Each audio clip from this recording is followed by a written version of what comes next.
അസ്സലാമലൈക്കും. നമ്മളൊരു പുതിയൊരു വീഡിയോ ആയിട്ടാണ് വന്നിട്ടുള്ളത്. വീഡിയോ ഇഷ്ടപ്പെട്ടാൽ ലൈക്ക് ചെയ്യുക, ഷെയർ ചെയ്യുക, സബ്സ്ക്രൈബ് ചെയ്യുക. അപ്പം മറക്കാതെ ഈ വീഡിയോ മുഴുവനായിട്ട് നിങ്ങൾ കാണുക. പഴയ ഒരു ഓർമ്മകൾക്കും വേണ്ടിയിട്ടാണ് ഞാൻ നിങ്ങളുടെ മുന്നിൽ ഈ സാധനം ഇതൊക്കെ കാണിച്ചു തരുന്നത്.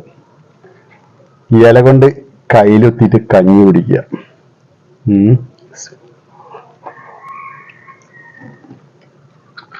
കൂട്ടാൻ പപ്പടമുണ്ട്, ചമ്മന്തി,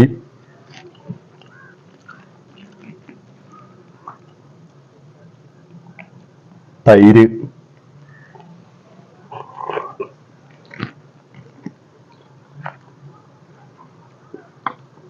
നല്ല കാന്താരി മുളകും. ഈ വീഡിയോ നിങ്ങൾ ഇഷ്ടപ്പെട്ടാൽ ഇതിൽ കമന്റിൽ അറിയിക്കുക. ഓക്കെ, അസ്സലാമു അലൈക്കും.